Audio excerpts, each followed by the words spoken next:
남편과의 이혼 서류에 서명한 후 나는 조용히 남편의 ATM 카드와 신용카드를 포함한 모든 금융 접근 권한을 즉시 차단했다. 어느 날 밤 그가 5억 원짜리 호화로운 결혼식을 내 연녀와 함께 열고 있을 때 갑자기 음악이 멈췄다. 순식간에 결혼식장은 정적에 휩싸였고 그때 내가 한 의문의 남자와 함께 나타났다. 그리고 그 의문의 남자가 뱉은 한마디는 그 모든 것을 즉시 파괴해버렸다. 가정법원 조정실 안의 공기는 평소보다 2배는 더 강하게 작동하는 에어컨 때문인지 유난히 차갑고 긴장감이 흘렀다. 반짝이는 긴 목재 테이블 한쪽에 값비싼 정장을 차려입은 한 남자가 자신감 넘치는 모습으로 앉아 있었다. 그 남자는 강민혁이었다. 그의 얼굴에는 감추지 않은 승리자의 표정이 역력했다. 그는 푹신한 의자에 등을 기댄 채 맞은편에 앉은 여자를 경멸적인 시선으로 쳐다보았다. 그 여자는 박유진, 그의 아내, 아니 곧 전 아내가 될 여자였다. 유진은 조용히 앉아 있었다. 그녀의 2 손은 단정한 원피스 위 무릎에 가지런히 놓여 있었다. 수수하지만 단정한 스타일은 그녀의 무표정한 얼굴을 감싸고 있었다. 눈물도 분노도 없었다. 오직 평온함만이 다른 사람들이 그녀의 생각을 짐작하기 어렵게 만들 뿐이었다. 민혁의 변호사가 유진 앞에 두꺼운 서류 뭉치를 놓았다. 종이가 테이블 표면에 스치는 소리가 조용한 방 안에서 유난히 크게 들렸다. 민혁은 냉소적인 미소를 지으며 일부러 목소리를 높여 말하기 시작했다. 마치 방 안의 모든 사람이 자신이 얼마나 대단한지 듣게 하려는 듯했다. 그는 이혼을 결심한 것이 유진의 인생 최대의 실수라고 말했다. 민혁은 유진이 자신 없이는 이 대도시 서울에서 살아남지 못할 것이라고 계속해서 떠들어댔다. 그는 유진을 그저 자신이 회사의 대표이사로서 열심히 일한 덕분에 편하게 살아온 가정주부일 뿐이라고 칭했다. 민혁에 따르면 유진은 자신이 벌어온 돈을 쓰는 것 외에는 아무런 능력도 없었다. 그 말들은 모욕과 넘치는 오만함으로 가득 찬 채 민혁의 입에서 거침없이 흘러나왔다. 유진은 민혁의 말을 끊지 않았다. 그녀는 그가 머릿속에 있는 모든 것을 쏟아내도록 내버려 두었다. 마음속으로 유진은 돈과 지위가 한때 사랑했던 사람을 얼마나 비참하고 낯선 존재로 바꿀 수 있는지 놀라움을 느꼈다.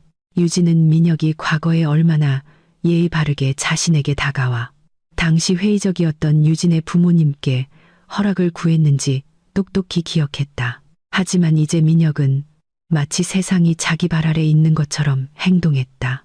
유진의 변호사가 민혁의 거친 말을 막으려 했지만 유진은 부드러운 손짓으로 변호사를 제지했다. 그녀는 모든 것을 듣고 싶었다. 이 순간을 기억 속에 똑똑히 새겨 다시는 되돌아보지 않을 강력한 이유로 삼고 싶었다.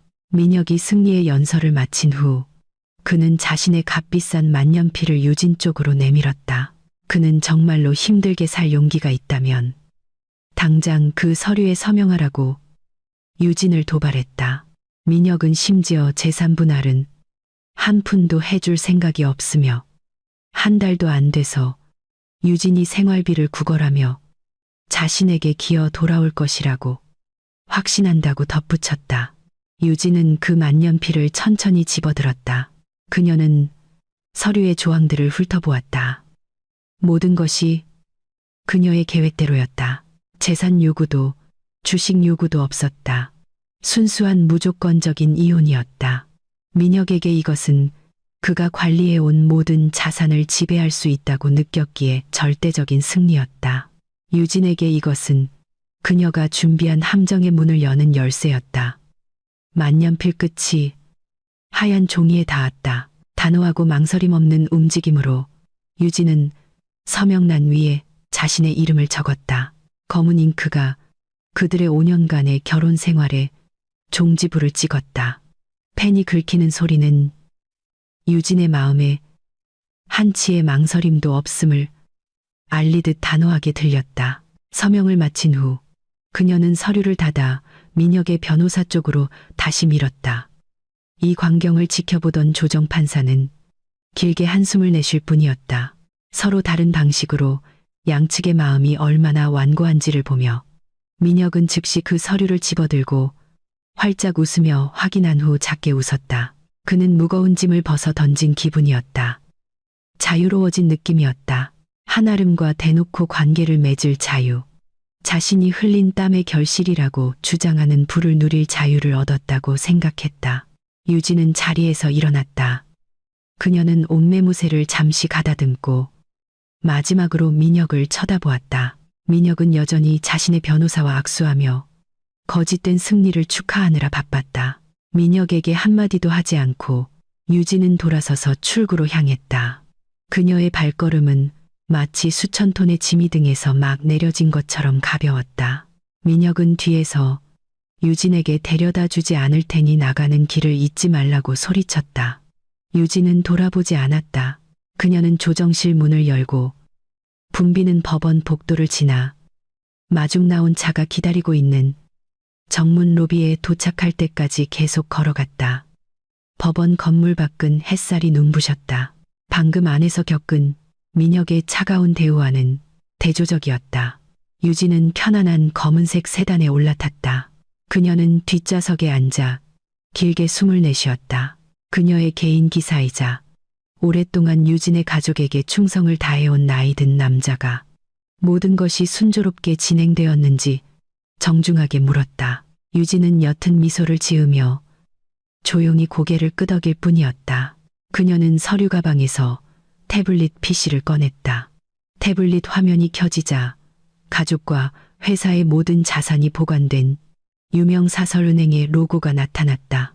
유진은 이중 보안 코드를 입력하고 지문을 스캔하여 최고 관리자로서 시스템에 로그인했다. 화면에는 그녀가 조용히 감독해온 금융 다이어그램이 선명하게 나타났다. 회사 명의의 다양한 계좌와 연결된 개인 계좌들이 보였다. 지난 5년 동안 민혁은 거의 무제한의 한도를 가진 2차 접근 카드를 가지고 있었다. 민혁은 그것이 자신의 개인 계좌라고 생각했다. 하지만 그것은 유진의 가족이 사위에게 회사 운영을 용이하게 하기 위해 제공한 편의시설에 불과했다. 민혁은 자신이 단 한 번도 주 계좌를 소유한 적이 없다는 사실을 잊었거나 혹은 너무 오만해서 깨닫지 못했을 것이다. 그들이 살던 호화로운 집부터 차고의 자동차들, 그리고 그가 자주 과시하던 플래티넘 신용카드까지 모든 자산은 유진 가족의 상속 재산 계좌에 귀속되어 있었다. 유진의 손가락이 태블릿 화면 위를 맴돌았다. 그녀는 사용자 접근 설정 메뉴로 들어갔다. 그곳에는 대표이사 직함과 함께 모든 권한 상태로 강민혁의 이름이 적혀 있었다. 유진은 수정 버튼을 눌렀다. 조금의 망설임도 없이 그녀는 접근 상태를 변경했다. 그녀는 모든 추가 신용카드를 차단하고 현금 인출 접근을 동결하며 회사 이체를 위한 디지털 토큰 연결을 끊는 옵션을 선택했다. 시스템은 이 조치가 해당 사용자의 모든 금융 활동을 마비시킬 것이라는 경고와 함께 최종 확인을 요청했다. 유진은 확고하게 확인 버튼을 눌렀다. 화면은 몇 초간 명령을 처리했고 잠시 빙글빙글 돌다가 접근 권한이 성공적으로 철회되었습니다. 라는 문구와 함께 커다란 녹색 체크 표시를 띄웠다. 유진은 푹신한 자동차 시트에 다시 몸을 기댔다. 그녀는 잠시 눈을 감고 다음에 무슨 일이 일어날지 상상했다. 민혁은 지금쯤 그의 자유를 향해 가고 있을 것이고 아마 이 이혼을 축하하기 위해 성대한 파티를 계획하고 있을 것이다. 유진은 전 남편의 성격을 잘 알고 있었다. 민혁은 인정받고 싶어하는 유형의 사람이었다. 그는 분명 방금 자신이 가정생활에 실패했다는 사실을 덮기 위해 자신의 부를 과시할 것이다. 유진은 고통스러운 과거에 작별을 고하며 자신에게 작게 중얼거렸다. 그녀는 더 이상 집에서 조용히만 있는 아내가 아니었다. 그녀는 그동안 민혁이 자신의 것이라고 주장해온 비즈니스 제국의 합법적인 소유주였다. 세단은 도시의 교통체증을 뚫고 유진을 법원에서 멀리 데려다 주었다. 차 안의 정적 속에서 유진은 휴대폰의 메시지 앱을 열었다. 윤 회장님으로부터 메시지가 와 있었다. 그는 돌아가신 아버지의 먼 친척이자 신복으로 그동안 유진이 마쿠에서 회사를 감독하는 것을 도와주었다. 메시지는 짧았다. 1단계가 끝났는지 묻는 내용이었다. 유진은 신속하게 답장을 입력했다. 이혼 서류에 서명했고 금융 접근은 완전히 차단했다고 확인했다. 그녀는 또한 윤 회장님에게 다음 단계를 준비하라는 지시를 덧붙였다. 게임은 이제 막 시작되었고 이번에는 유진이 그들의 인생이라는 체스판의 완전한 통제권을 쥐고 있었다.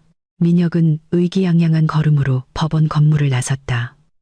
그는 마치 새장에서 막 풀려난 새처럼 느꼈다. 그는 즉시 스마트폰을 꺼내 최근 가장 자주 연락하던 번호로 전화를 걸었다. 화면에 한아름이라는 이름이 떴다. 전화가 연결되자마자 아름의 애교 섞인 목소리가 그의 귓가를 반겼다. 민혁은 자신이 공식적으로 부유한 돌싱남이 되었다고 자랑스럽게 알렸다. 그는 유진이 아무것도 요구하지 않았으며 이는 회사의 모든 재산과 개인 자산이 이제 안전하게 자신의 손에 들어왔다는 의미라고 아름에게 말했다. 아름은 전화기 저편에서 기쁨의 비명을 질렀다. 협상에서 민혁의 뛰어남을 칭찬했다. 사실 민혁은 그것이 함정이라는 것을 전혀 몰랐다. 시간을 낭비하지 않고 민혁은 이 역사적인 날을 축하하기 위해 아름을 만나자고 제안했다. 그들은 가능한 한 빨리 결혼식을 계획하기로 합의했다. 민혁은 세상에 그리고 특히 유진의 가족에게 전처의 그늘 없이도 행복하고 성공할 수 있다는 것을 증명하고 싶었다. 그는 자신의 호화로운 회사 차로 아름을 데리러 갔다. 아름은 민혁의 돈을 쓸 준비를 마친 채 완벽하게 치장하고 기다리고 있었다. 그날 그들의 목적지는 도심에서 가장 권위 있는 5성급 호텔이었다. 재벌들과 고위 관리들이 초호화 결혼식을 올리는데 주로 이용하는 곳이었다. 호텔에 도착하자 접수 직원이 그들을 친절하게 맞이했다. 민혁은 거만하게 연회장 마케팅 매니저와 직접 만나게 해달라고 요청했다.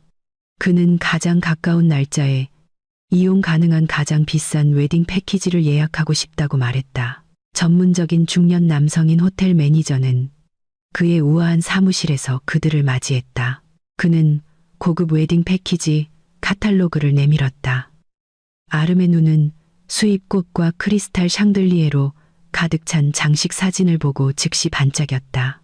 망설임 없이 아름은 가격이 5억 원에 달하는 로얄 웨딩 패키지를 가리켰다. 그것은 단지 장소 대여와 기본 케이터링 비용이었고 그녀가 원하는 추가 장식은 포함되지 않은 가격이었다. 새 아내가 될 사람 앞에서 멋있어 보이고 싶었던 민혁은 흥정 없이 바로 아름의 선택에 동의했다. 그는 심지어 프리미엄 음식 메뉴와 1등석 수준의 서비스를 특별 요청했다. 호텔 매니저는 지불해야 할 총 비용을 계산하며 활짝 웃었다. 그는 날짜를 확정하고 매우 촉박한 준비를 시작하기 위해서는 최소 50%의 보증금을 지불해야 하며 우선순위를 위해서는 선불 완납이 더 좋다고 설명했다. 민혁은 여유로운 태도로 가죽 지갑을 꺼내 그의 사회적 지위의 상징이었던 검은색 신용카드를 꺼냈다. 그는 자신감 있게 탁 소리를 내며 대리석 테이블 위에 카드를 올려놓았다. 호텔 매니저는 정중하게 카드를 받아 그의 책상에 있는 단말기에 넣었다. 민혁은 아름을 보며 미소 지었고 그들의 파티가 얼마나 웅장할지 상상했다. 하지만 그 미소는 호텔 매니저가 미간을 찌푸리면서 서서히 사라졌다. 단말기에서 긴 비프음이 울리고 거절이라는 글자가 적힌 작은 영수증이 출력되었다. 매니저는 마그네틱 D에 문제가 있거나 인터넷 연결이 불안정할 수 있다고 생각하며 다시 한번 카드를 긁었다. 하지만 결과는 같았다. 단말기는 거래를 거절했다. 민혁은 불편해지기 시작했다. 그는 카드를 너무 자주 써서 칩이 더러워졌거나 손상되었을 수 있다며 어색하게 웃었다. 민혁은 지갑에서 다른 신용카드를 꺼냈다. 이번에는 다른 은행의 플래티넘 카드였다. 그는 약간 긴장했지만 여전히 침착해 보이려 애쓰며 호텔 매니저에게 그것을 내밀었다. 매니저는 다시 거래를 처리하려고 시도했다. 승인 절차를 기다리는 몇 초가 민혁에게는 몇 시간처럼 느껴졌다. 그리고 다시 한번 단말기는 거절했다. 화면에는 발급은행에 문의하십시오라는 메시지가 떴다. 민혁의 얼굴은 창피함으로 붉어지기 시작했다. 아름은 의아한 표정으로 그를 쳐다보았다. 그녀의 얼굴에서 미소가 사라지고 불안감으로 바뀌었다. 민혁은 은행 시스템에 대규모 장애가 발생했거나 시스템 점검 중이라 모든 거래가 막혔다고 서둘러 변명했다. 체면을 살리기 위해 민혁은 마침내 항상 서류 가방에 가지고 다니던 회사 수표책을 꺼냈다. 그는 개인적인 용도로 회사 돈을 직접 사용하는 것이 약간의 위험이 있다는 것을 알았다. 하지만 그는 대표이사로서 나중에 재무팀과 해결할 수 있다고 생각했다. 그는 약간 떨리는 손으로 수표에 5억 원을 적고 서명했다. 그는 이 수표는 대기업의 계좌이므로 확실히 현금화될 것이라고 단호한 어조로 말하며 호텔 매니저에게 건넸다. 호텔 매니저는 수표를 받아 잠시 살펴본 후 동의하며 고개를 끄덕였다. 그는 즉시 결제 부서에서 처리하겠다고 말했다. 하지만 매니저의 추측에 따르면 민혁이 VIP 고객이었기 때문에 장소 예약은 일단 확정될 수 있었다. 민혁은 안도의 한숨을 쉬었다. 그는 작은 위기를 넘겼다. 호텔 일이 끝난 후 아름은 바로 민혁을 보석상과 웨딩드레스 부티크로 끌고 갔다. 그녀는 커다란 다이아몬드 반지와 유명 디자이너의 드레스를 골랐다. 반지를 계산하려 할 때 민혁은 건물 임대료보다 훨씬 적은 금액의 거래에 개인 체크카드를 사용하려고 시도했다. 하지만 또다시 거래는 실패했다. 부티크 계산원은 민혁을 동정적인 눈으로 쳐다보았다. 민혁은 이제 정말로 패닉에 빠졌다. 그는 이체를 하기 위해 휴대폰의 모바일 뱅킹 앱을 열려고 시도했다. 하지만 앱은 귀하의 계정이 일시적으로 동결되었습니다. 지점에 문의하십시오. 나는 알림과 함께 접근할 수 없었다. 차가운 땀이 민혁의 관자놀이에서 흘러내리기 시작했다. 그는 아름에게 자신의 휴대폰이 바이러스에 걸렸거나 해킹당해서 보안상의 이유로 은행 앱에 오류가 발생한 것 같다고 변명했다. 아름은 짜증과 의심을 보이기 시작했다. 하지만 민혁은 내일 아침 은행에서 이 모든 기술적인 문제를 해결하고 나면 아름이 원하는 만큼 쇼핑할 수 있게 해주겠다는 달콤한 약속으로 그녀를 설득하는 데 성공했다. 오늘 민혁은 방금 예약한 호화로운 파티 약속 외에는 빈손으로 아름을 집으로 데려갈 수밖에 없었다. 차 안에서 민혁은 어머니에게 전화를 걸었다. 그는 임시로 쓸 현금을 빌릴 수 있기를 바랐다. 하지만 민혁의 희망은 전화기 너머로 들려오는 어머니의 화난 목소리에 산산조각이 났다. 어머니는 이미 다른 친척들로부터 민혁과 유진의 이혼 소식을 들었다. 민혁의 어머니는 그동안 착하고 명망 있는 가문 출신의 며느리로 알려진 유진과 이혼한 것에 대해 그를 호되게 꾸짖었다. 어머니는 돈을 빌려주기를 거부하고 민혁에게 성인 남자로서 자신의 문제를 스스로 해결하라고 말했다. 민혁은 좌절감에 휴대폰을 자동차 시트에 내던졌다. 그는 오늘 세상이 자신을 상대로 음모를 꾸미고 있다고 느꼈다.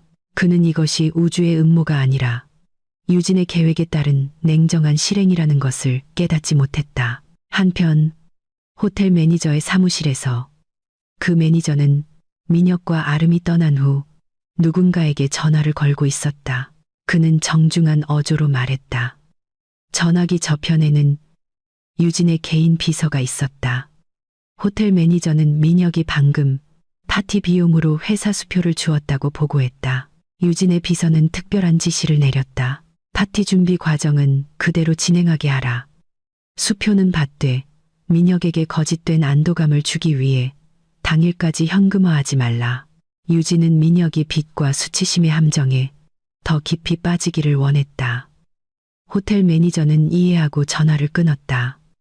그 파티는 예정대로 진행될 것이다. 하지만 사랑의 축하연이 아니라 민혁의 오만함을 위한 파멸의 무대로서 드라마로 가득했던 호텔 예약을 한 다음 날 아침, 민혁은 불안한 마음으로 잠에서 깼다.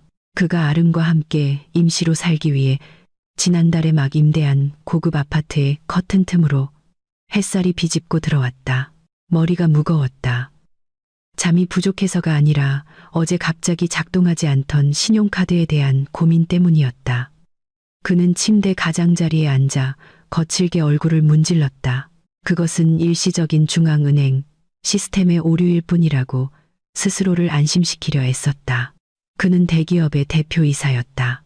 은행이 통보도 없이 그의 접근을 막을 리가 없었다. 민혁은 책상 위에 휴대폰을 집어들었다. 은행 측에서 오류 상황을 설명하는 메시지가 와 있기를 바랐다. 하지만 휴대폰 화면에는 은행 알림이 없었다. 대신 먼저 일어난 아름이 로비에서 기다리고 있다는 메시지가 와 있었다. 결혼 준비, 쇼핑 일정을 계속하고 싶어 안달이 나 있었다. 민혁은 서둘러 씻고 준비했다. 그는 약간 흔들리는 자신감을 지탱하기 위해 가장 좋은 셔츠를 입고 명품 시계를 찼다. 로비로 내려가자 아름이 패션 잡지를 넘기며 편안하게 앉아 있는 것이 보였다. 민혁을 보자 아름의 얼굴이 환하게 밝아졌다. 그녀는 즉시 일어나 민혁의 팔짱을 애교스럽게 끼웠다. 오늘 사야 할 긴 물품 목록을 민혁에게 상기시키면서 말이다. 아름은 해외 디자이너 구두, 한정판 가죽 가방, 그리고 특별히 수입한 결혼식 답례품을 주문하고 싶어 했다. 민혁은 씁쓸하게 웃으며 그 모든 요구에 고개를 끄덕였다. 신용카드가 여전히 막혀 있다면 이 모든 것을 어떻게 지불할지 머리를 굴리면서 말이다. 그는 오늘 다시 한번 운을 시험해 보기로 했다. 은행 시스템이 정상으로 돌아왔기를 바라면서 그들의 첫 번째 목적지는 수도에서 가장 고급스러운 쇼핑몰에 있는 명품 가방 및 신발 부티크였다. 아름은 마치 자신의 왕국을 시찰하는 여왕처럼 그 가게로 들어갔다. 부유한 고객을 응대하는데 숙련된 점원들이 즉시 그들을 친절하게 맞이하며 시원한 음료와 간단한 간식을 제공했다. 아름은 망설임 없이 각각 새 오토바이 한 대 값에 해당하는 핸드백 3개를 가리켰다. 그녀는 또한 크리스탈이 박힌 하이힐 몇 켤레를 신어보았다. 민혁은 대기 소파에 앉아 있을 뿐이었다. 아름이 이거 살게요 라고 말할 때마다 그의 심장은 세차게 뛰었다. 그날 아침 아름의 쇼핑 총액은 1시간도 채 안 되어 수억 원에 달했다. 아름이 점원에게 모든 물건을 계산대로 가져가라고 신호를 보냈을 때 민혁은 등에 식은땀이 흐르는 것을 느꼈다. 계산대에 도착했을 때 민혁은 느린 동작으로 지갑을 꺼냈다. 그는 어제 호텔에서 사용했던 것과는 다른 플래티넘 신용카드를 꺼냈다. 다른 은행의 이 카드는 문제가 없기를 바라면서 점원은 카드를 단말기에 넣었다. 민혁은 숨을 참았다. 그의 눈은 그 작은 기계의 화면에 고정되었다. 초침이 매우 느리게 흘러갔다. 그러고 나서 고통스러운 짧은 비프음이 들렸다. 점원은 민혁을 정중하게 쳐다보았다. 하지만 그녀의 눈에는 의심의 빛이 서려 있었다. 그녀는 민혁에게 보안 코드로 인해 거래가 거절되었다고 알렸다. 민혁은 창피함을 감추기 위해 억지 웃음을 지었다. 그는 아름과 다른 손님들이 듣도록 큰 소리로 변명했다. 자신의 은행이 자신과 같은 우수 고객의 안전을 위해 의심스러운 활동을 감지하여 고액 거래를 제한했을 것이라고 말했다. 아름은 짜증이 나기 시작했다. 그녀는 민혁을 다그치는 눈빛으로 쳐다보았다. 마치 쇼핑조차 할 수 없다면 이사의 아내가 되는 것이 무슨 소용이냐고 묻는 듯했다. 예비 아내와 점원들 앞에서 체면을 구기고 싶지 않았던 민혁은 결국 가게의 계좌 번호를 물었다. 그는 오늘 중으로 사무실의 재무 담당 직원에게 회사 계좌에서 직접 이체하도록 요청하겠다고 약속했다. 가게 점원은 그들의 절차가 보통 즉시 가져가는 물건에 대해서는 현장 완납이었기 때문에 망설이는 듯했다. 하지만 민혁은 대표이사 직함이 적힌 명함을 꺼냈다. 그는 가게 매니저에게 자신이 중요한 인물이며 오후가 되기 전에 결제가 확실히 이루어질 것이라고 안심시켰다. 잠재 고객을 불쾌하게 만들까 두려웠던 가게 매니저는 결국 민혁이 3시간 이내에 이체 증빙을 보내야 한다는 조건으로 물건을 가져가는 것을 허락했다. 그 부티크를 나오면서 민혁은 약간 안도했지만 어깨의 짐은 더욱 무거워졌다. 그는 이제 즉시 해결해야 할 이체 약속이라는 빚을 지게 되었다. 하지만 아름은 만족하지 않았다. 그녀는 민혁을 그곳에서 멀지 않은 곳에 위치한 고급 자동차 전시장으로 끌고 갔다. 아름은 결혼 선물로 최신형 스포츠 세단을 사달라고 졸랐다. 그녀는 친구들의 모임에 새 차를 타고 가서 자랑하고 싶어 했다. 자존심이 하늘을 찌르는 민혁은 거절할 수 없었다. 그는 자동차 구매는 보통 금융사에서 처리하는 리스나 할부 절차를 이용하기 때문에 현장에서 신용카드를 긁을 필요가 없다고 생각했다. 민혁은 이것이 자신의 이상한 재정 상황에 더 안전하다고 느꼈다. 전시장에서 그들은 매우 열정적인 영업사원의 환대를 받았다. 민혁은 수십억 원짜리 강렬한 빨간색 세단을 선택했다. 그는 운전석에 앉아 가죽 핸들을 잡고 자신이 필요로 하는 권력의 감각을 다시 느꼈다. 짧은 시승을 마친 후 민혁은 서류 작업을 처리하기 위해 영업사원과 유리방에 앉았다. 민혁은 리스 데이터 심사 절차를 위해 자신 있게 주민등록증을 제출했다. 그는 자신의 신용 정보가 깨끗하다고 확신했다. 그동안 모든 할부금은 그가 자신의 것이라고 착각했던 유진의 주 계좌에서 자동이체 시스템으로 순조롭게 납부되었기 때문이다. 영업사원은 처음에는 친절하게 웃으며 컴퓨터에 민혁의 데이터를 입력했다. 하지만 모니터 화면에 나타난 결과를 보자 영업사원의 미소는 서서히 사라졌다. 그의 얼굴은 굳어지고 어색해졌다. 그는 상사나 매니저를 불러 화면을 보게 했다. 그들은 민혁 쪽을 힐끗거리며 심각하게 속삭였다. 민혁은 그런 대우에 기분이 상하기 시작했다. 그는 바쁘다며 무슨 문제냐고 물으며 테이블을 가볍게 쳤다. 마침내 쇼룸 매니저가 더 이상 친절하지 않은 얼굴로 민혁에게 다가왔다. 그는 민혁의 신용 신청이 중앙 시스템에 의해 자동으로 거절되었다고 차갑게 설명했다. 이유는 민혁의 이름이 해당 금융그룹의 내부 블랙리스트에 올라있기 때문이었다. 자산 동결 및 소유권 분쟁의 징후가 있다는 것이었다. 민혁은 눈이 휘둥그레졌다. 그는 쇼룸의 시스템이 문제라고 비난하며 크게 화를 냈다. 그는 자신이 월급이 많은 대표이사라고 소리쳤다. 블랙리스트에 오를 리가 없다고 했다. 그 소라는 다른 방문객들의 주의를 끌었다. 빨간 차 옆에서 셀카를 찍느라 정신없던 아름은 즉시 멈추고 민혁에게 다가왔다. 아름은 민혁이 왜 소리를 지르냐며 당황한 목소리로 물었다.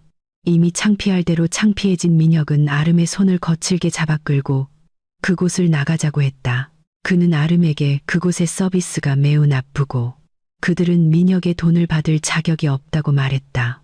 차 안에서 민혁은 계속해서 욕을 하며 자신을 제외한 모든 사람을 탓했다. 그는 방금 언급된 소유권 분쟁이라는 용어에 혼란스러웠다. 당황한 나머지 민혁은 마침내 사무실의 비서와 재무관리자에게 전화를 걸었다. 그는 왜 자신의 모든 금융 접근이 막혔고 왜 자산 동결 이슈가 있는지 높은 톤으로 물었다. 전화기 저편에서 재무관리자는 혼란스럽고 두려운 목소리로 들렸다. 그는 오늘 아침부터 민혁이 보통 가지고 있던 금융 접근 토큰이 더 이상 유효하지 않다고 설명했다. 은행 측에서 대주주로부터 사용자 권한 구조 변경이 있었다고 통보했다. 민혁은 침묵했다. 그는 그동안 자신이 대주주 지분을 가져본 적이 없다는 것을 이제야 깨달았다. 그 지분은 유진의 가족 소유였지만 그는 유진이 이렇게까지 그리고 이렇게 빨리 행동할 줄은 상상도 못했다. 민혁은 그 현실을 부정하려 했다.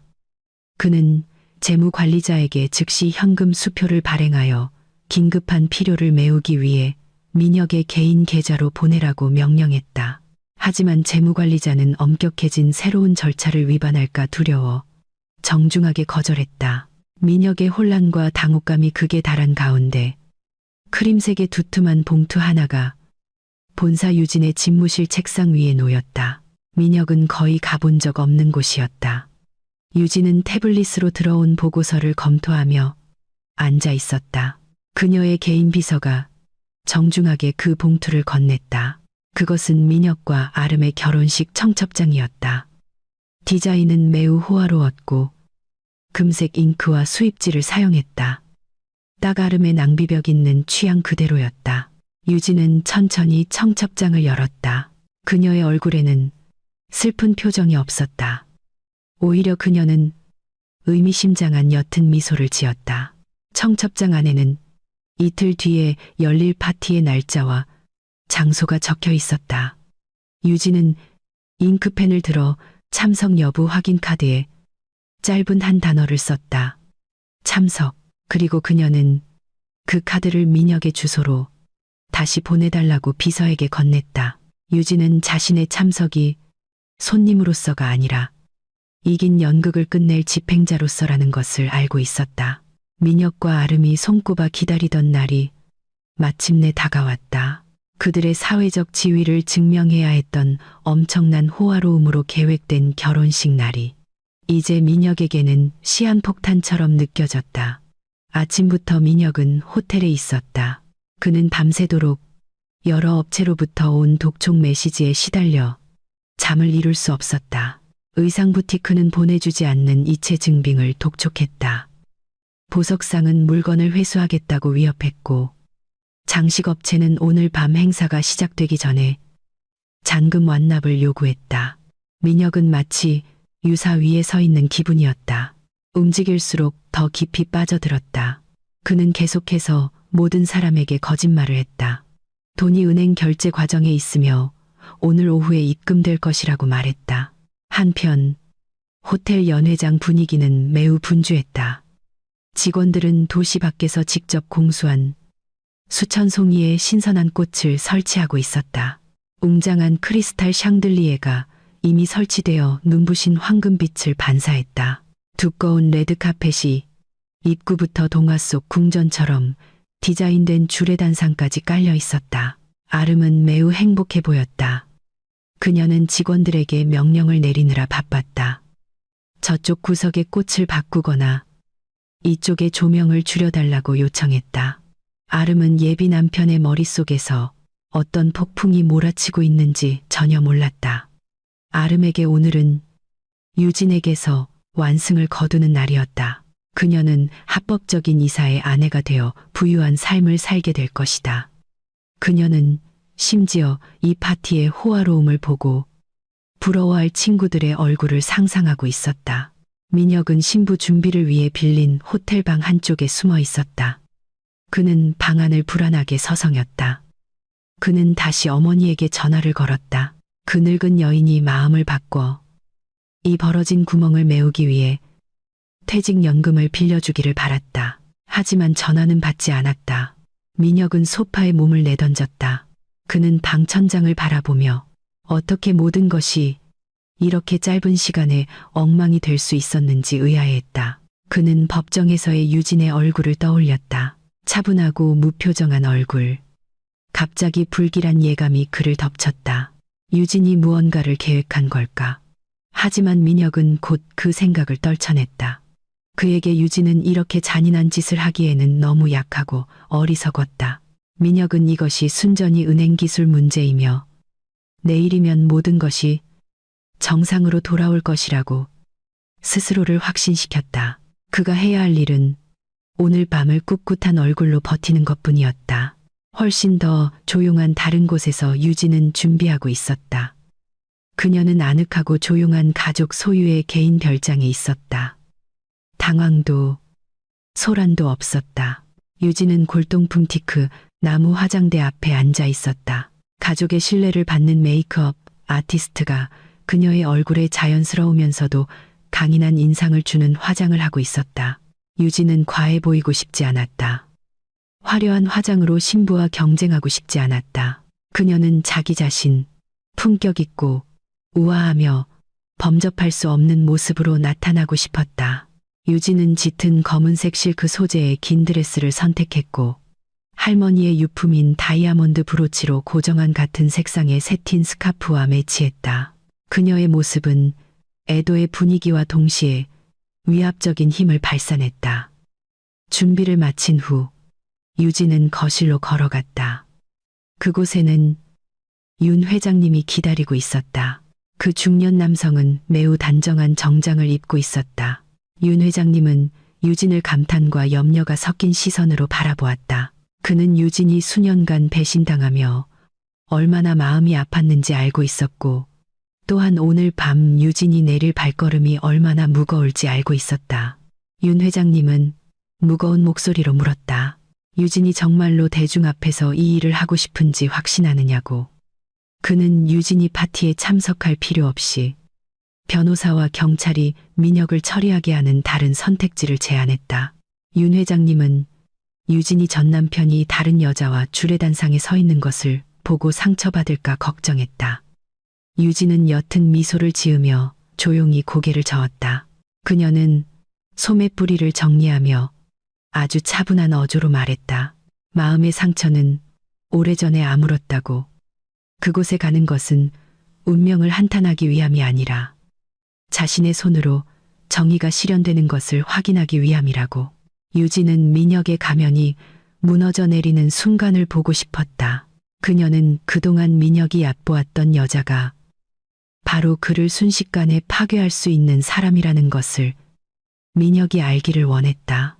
그 대답을 듣고 윤 회장님은 이해하며 고개를 끄덕였다. 그는 더 이상 반대하지 않았다. 그는 유진에게 팔짱을 끼도록 팔을 내밀었다. 그들은 밖으로 나가 마당에서 기다리고 있던 반짝이는 검은색 고급 세단으로 향했다. 자동차 엔진이 부드럽게 울렸다. 그들을 전쟁터로 데려갈 준비가 되어 있었다. 호텔로 돌아와 해가 지고 하객들이 도착하기 시작했다. 고급 차들이 줄지어 정문 로비에 손님들을 내려주었다. 민혁의 사업 동료, 아름의 사교계 친구들, 그리고 몇몇 먼 친척들로 구성된 하객들이 연회장 앞을 가득 메우기 시작했다. 그들은 매우 호화로운 장식에 감탄했다. 음식과 음료가 단정한 유니폼을 입은 웨이터들에 의해 제공되기 시작했다. 아름다운 오케스트라 음악이 공간을 가득 채우며 로맨틱하고 우아한 분위기를 조성했다. 민혁과 아름은 이미 주례단상에 서서 하객들을 일일이 맞이하고 있었다. 민혁은 얼굴에 억지 미소를 지었다. 비록 그의 눈은 계속해서 방안을 불안하게 훑었지만 갑자기 빚쟁이가 난입하여 소란을 피울까 두려웠다. 아름은 민혁에게 속삭였다. 이 파티가 얼마나 멋진지, 얼마나 많은 중요한 손님들이 왔는지 칭찬했다. 민혁은 그저 뻣뻣하게 고개를 끄덕였다. 그는 호텔 매니저가 주방 입구 근처 구석에 서서 날카로운 시선으로 자신을 쳐다보는 것을 보았다. 그의 손에는 서류판이 들려 있었다. 민혁은 그 매니저가 결제를 기다리고 있다는 것을 알았다. 그들의 눈이 마주칠 때마다 민혁은 서둘러 시선을 돌리며 하객을 맞이하는 척했다. 민혁의 심장은 점점 빨라지는 음악의 템포와 함께 세차게 뛰었다. 그는 넓고 냉방이 잘 된 그 공간이 갑자기 좁고 덥게 느껴졌다. 정확히 저녁 8시 본 행사가 곧 시작될 예정이었다. 비싼 값에 고용된 유명 MC가 이미 무대에 올라 행사를 진행할 준비를 하고 있었다. 하객들은 각자의 원형 테이블에 앉아 전체 요리를 즐기고 있었다. 분위기는 매우 활기찼다. 웃음소리와 가벼운 대화가 곳곳에서 들렸다. 아무도 신랑이 느끼는 긴장감을 눈치채지 못했다. 굳게 닫힌 연회장 정문 밖 검은색 세단 한 대가 멈춰섰다. 발렛 직원이 서둘러 문을 열었다. 반짝이는 구두와 하이힐을 신은 한 쌍의 발이 차에서 내렸다. 유진은 호텔 입구 앞에 똑바로 서서 웅장한 건물을 바라보았다. 그녀 옆에는 윤 회장님이 정장을 가다듬고 있었다. 그들은 잠시 서로를 바라본 후 고개를 끄덕였다. 유진은 확고한 걸음으로 앞으로 나아갔다. 이것은 단순한 지각 손님의 도착이 아니었다. 이것은 민혁을 위한 종말의 시작이었다. 크고 무거운 연회장 문은 안에 거짓된 파티와 곧 들이닥칠 고통스러운 진실 사이의 유일한 장벽이었다. 호텔 연회장 안의 결혼 파티는 이제 그 화려함의 절정에 달해 있었다. 값비싼 도자기 접시와 부딪히는 숟가락과 포크 소리가 서로 어우러져 하객들의 대화의 배경 리듬을 만들어냈다. 도시의 상류층에서 온 수백 명의 사람들이 방의 왼쪽과 오른쪽에 뷔페 스타일로 차려진 호화로운 음식을 즐기고 있었다. 구운 고기, 달콤한 케이크, 신선한 꽃의 향기가 하나로 섞여 후각을 만족시키는 사치의 향기를 만들어냈다. 방 중앙에는 7단짜리 웨딩 케이크가 웅장하게 서 있었다. 복잡한 설탕 장식과 손으로 만든 식용꽃으로 장식되어 있었다. 모든 것이 완벽해 보였다. 적어도 신랑의 목을 조르고 있는 재정 드라마를 모르는 하객들의 눈에는 그랬다. 민혁은 그 거대한 케이크 옆에 서 있었다. 한 손에는 값비싼 샴페인 색깔의 무알코올 탄산음료가 담긴 크리스탈 잔을 들고 있었다. 그는 복잡한 심정으로 방 안을 둘러보았다. 한편으로는 그렇게 많은 중요한 사람들이 자신의 파티에 참석한 것을 보고 그의 자존심이 만족스러웠다. 사업 동료, 경쟁사, 그리고 그동안 그들을 무시했던 아름의 사격의 친구들도 있었다. 오늘 밤 민혁은 자신이 자신의 왕국에서 작은 왕임을 증명했다고 느꼈다. 하지만 다른 한편으로는 아직 지불하지 않은 청구서의 그림자가 계속 그를 괴롭혔다. 그는 호텔 매니저가 주방 출입구 근처에 뻣뻣하게 서 있는 것을 보았다. 그의 눈은 마치 죄수를 감시하는 교도관처럼 민혁의 행동 하나하나를 놓치지 않고 있었다. 민혁은 그 시선을 무시하려 애썼다. 그는 긴장으로 마른 목을 축이기 위해 음료를 조금 마셨다. 깔끔한 정장에 특유의 중저음 목소리를 가진 젊은 남성 MC가 메인 무대에 올랐다. 그는 정중하게 하객들의 주의를 요청했다. 이전까지 꽤 컸던 배경음악의 볼륨이 이제 줄어들었다. MC는 이제 신랑이 짧은 연설, 즉 감사 인사와 함께 새로운 삶을 축하하는 연설을 할 시간이라고 발표했다. 열렬한 박수 소리가 방 전체에 울려 퍼졌다. 길게 늘어뜨린 반짝이는 웨딩드레스를 입고 민혁 옆에 서 있던 아름은 활짝 웃으며 민혁의 팔을 살짝 쳤다. 그녀는 민혁에게 멋진 연설을 해서 모두를 감동시키라고 속삭였다. 민혁은 고개를 끄덕이고 넥타이를 바로잡은 다음 주례단상 중앙에 서 있는 마이크 스탠드로 걸어갔다. 민혁은 남은 자신감을 모으기 위해 심호흡을 했다. 그는 마이크 스탠드를 꽉 잡았다. 마치 그것이 현재 그의 유일한 버팀목인 것처럼 그가 말을 시작했다. 목소리는 처음에는 약간 떨렸지만 점차 크고 자신감 있게 변했다. 그는 하객들에게 인사를 건네고 참석의 감사를 표했다. 그러다 그의 연설은 단순한 감사 인사를 넘어섰다. 민혁은 자신의 성공담, 아니 더 정확히는 그가 자신의 머릿속에서 조작한 버전의 이야기를 시작했다. 그는 자신이 어떻게 맨손으로 경력을 쌓았는지, 지금 이끄는 회사를 키우기 위해 밤낮으로 열심히 일했는지에 대해 이야기했다. 그는 자신을 누구의 도움도 없이 험난한 비즈니스 세계를 정복한 강인한 비전가로 묘사했다. 하객들은 주의 깊게 들었다. 회사의 역사를 아는 몇몇 사업 동료들은 민혁의 주장을 의심하며 조용히 속삭였다. 하지만 그들은 여전히 정중하게 박수를 쳤다. 민혁은 관객의 반응을 보고 더욱 신이 났다. 그는 더 개인적인 주제로 넘어갔다. 유진의 이름을 직접 언급하지는 않았지만 민혁은 자신의 과거를 비꼬기 시작했다. 그는 수년 동안 자신의 야망을 지지하지 않는 가정 환경에 의해 방해받았다고 말했다. 그는 전철을 경직되고 비전이 없으며 자신의 진보적인 라이프 스타일과 사고방식을 따라잡지 못하는 인물로 묘사했다. 민혁은 자신의 발걸음을 무겁게 하는 사람이 아니라 추진력이 되어줄 파트너가 필요하다고 말했다.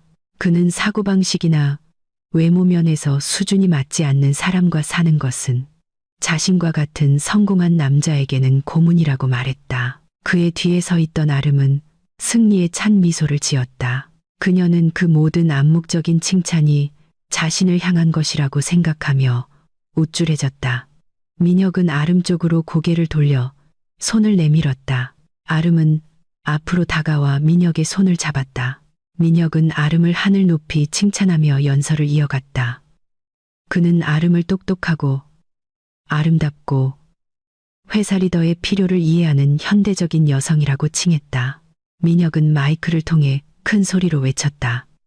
오늘 밤은 그가 꼭 맞는 영혼의 동반자를 찾았다는 증거라고. 성공의 정점에서 자신과 함께할 자격이 있는 여자라고.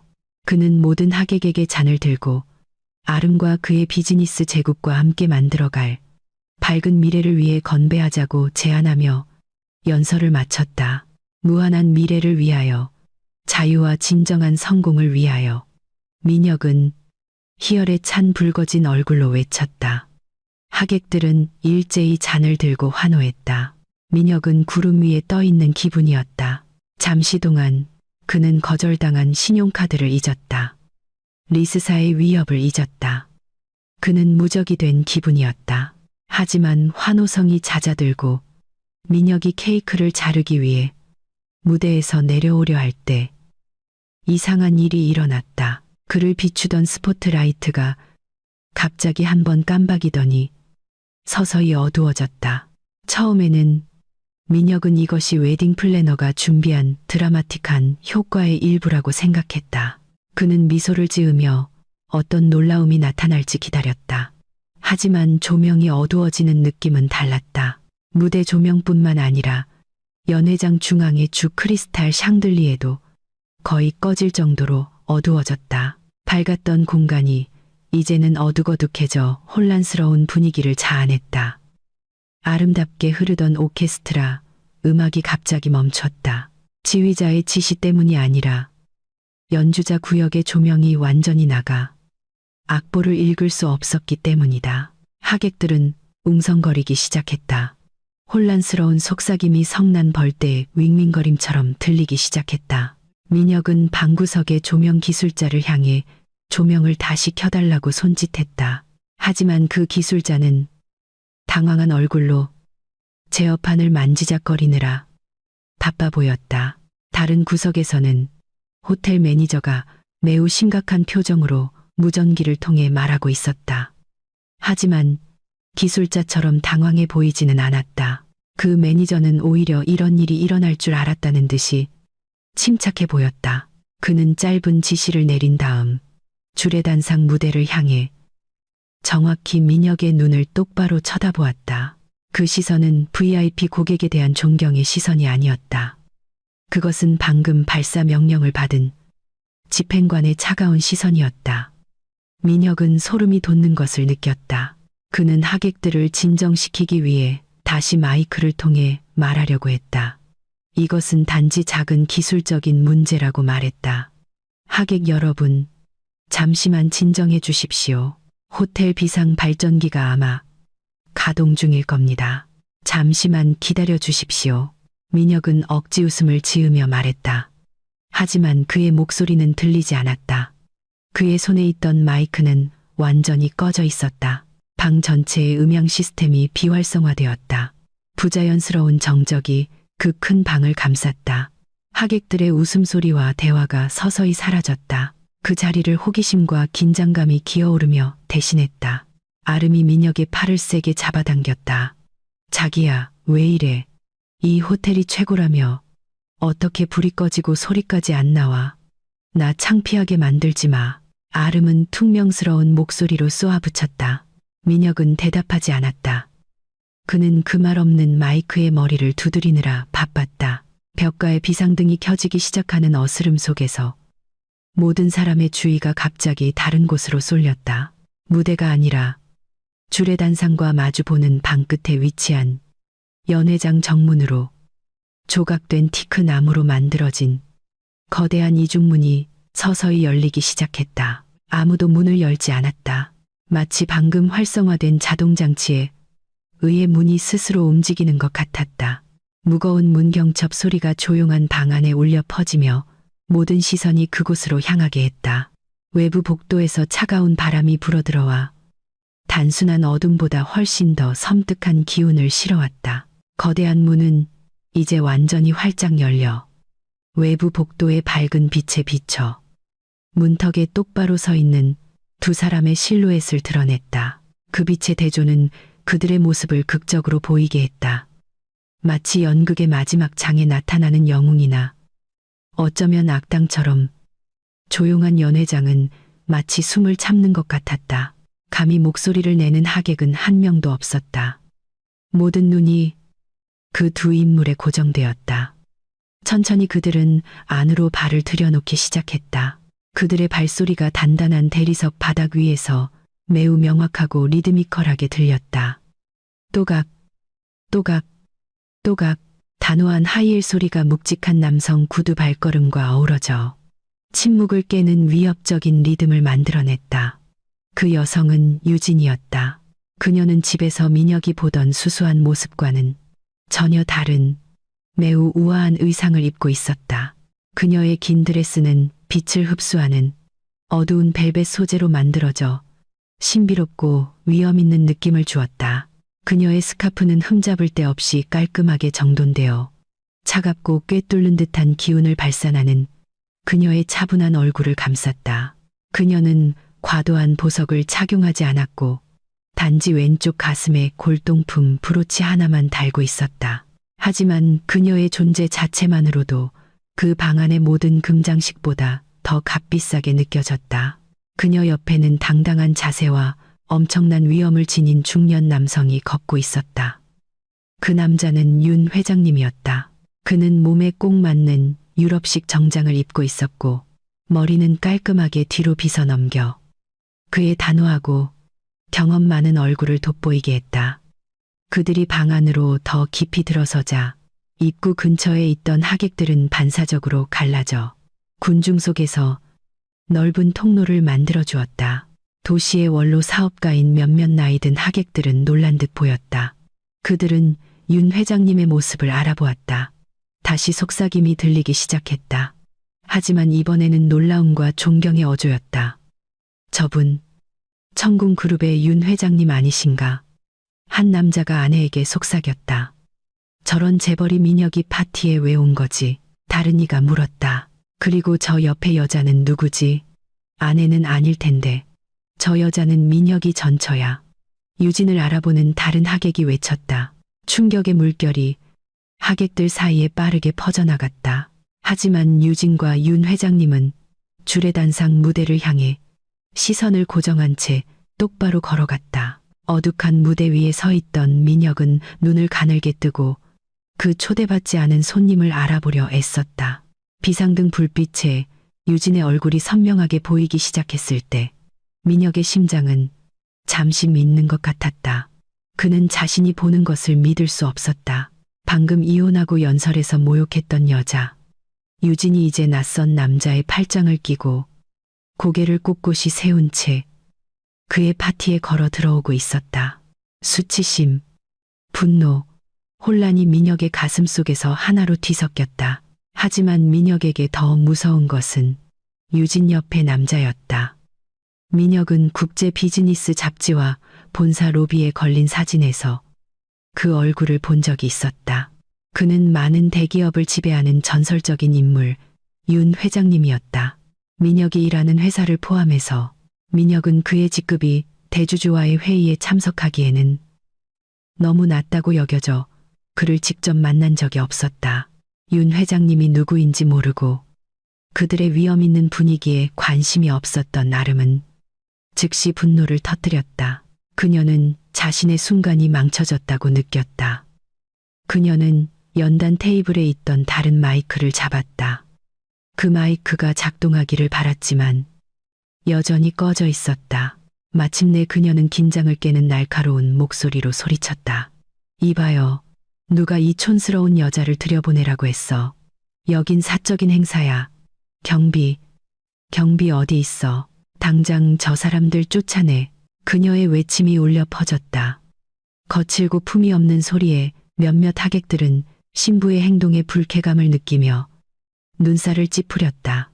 민혁은 이 상황이 위험하다는 것을 깨닫고 아름을 진정시키려 했지만 아름은 이미 감정이 폭발한 상태였다. 그녀는 멀리서 유진의 얼굴을 손가락질했다. 방 가장자리에 서 있던 검은 제복의 경비원 몇몇이 움직였다. 하지만 유진을 쫓아내기 위함이 아니었다. 그들은 오히려 유진과 윤 회장님이 지나가는 길에 양옆에 바리케이드를 형성했다. 마치 VVVIP 손님을 호위하는 것 같았다. 아름은 그 광경을 보고 입을 다물지 못했다. 너희들 귀먹었어? 저 사람들 쫓아내라고 했잖아. 내가 너희들 돈 주는 사람이야. 아름이 다시 소리쳤다. 그녀의 목소리는 히스테릭하게 들리기 시작했다. 경호 책임자는 아름을 무표정한 시선으로 흘긋 쳐다본 후 다시 정면을 응시하며 신부의 명령을 완전히 무시했다. 유진은 아름의 외침을 전혀 개의치 않았다. 그녀는 멈추지도 돌아보지도 심지어 눈을 깜빡이지도 않았다. 유진에게 아름의 외침은 중요하지 않은 배경 소음에 불과했다. 그녀와 윤 회장님은 계속 걸어서 무대 앞에 도착했다.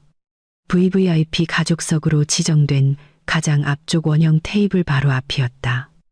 그 테이블은 민혁의 부모님과 아름의 부모님이 앉아야 할 자리였다. 하지만 아름의 부모님은 화장실에 가 있었고 민혁의 어머니는 참석을 거부했기 때문에 그 테이블은 현재 비어 있었다. 윤 회장님은 신사적인 동작으로 의자 하나를 빼서 유진에게 앉으라고 권했다. 유진은 우아하게 앉아 등을 기대고 핸드백을 테이블 위에 올려놓았다. 윤 회장님은 그 옆에 앉았다. 그들이 앉자마자 마치 신호라도 받은 듯 한 선임 웨이터가 고급 생수 2잔이 담긴 쟁반을 들고 허둥지둥 다가와 그들 앞에 매우 조심스럽게 놓았다. 그 웨이터는 아까 민혁을 응대할 때보다 훨씬 더 정중하게 깊이 허리를 숙였다. 이 광경은 민혁을 더욱 떨게 만들었다. 그의 무릎에 힘이 풀렸다.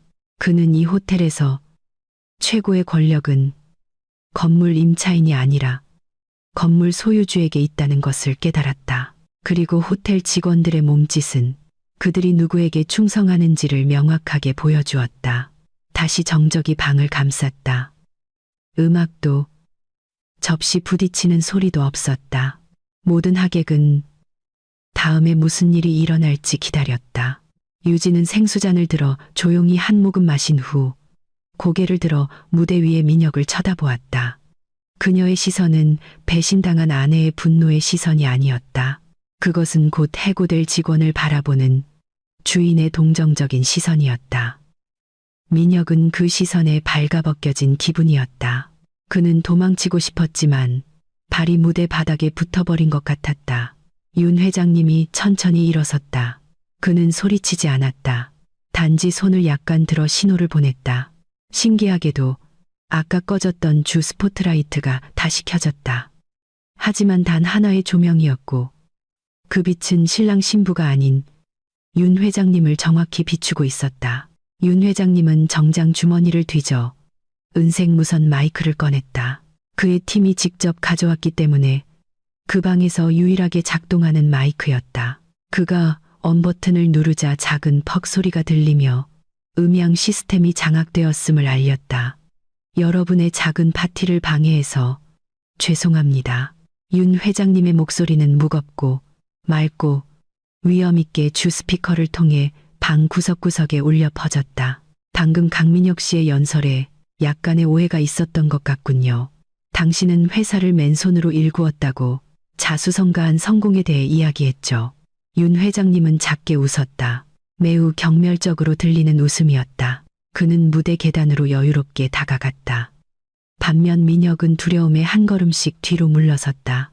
아마도 이제 하객 여러분께 당신이 주장하는 그 왕국의 진짜 설계자가 누구인지, 그리고 누가 그저 그 아래에서 빌부터 살았을 뿐인지 알릴 때가 된 것 같습니다. 아직 상황을 파악하지 못한 아름은 떨고 있는 민혁의 손에서 마이크를 빼앗으려 했다.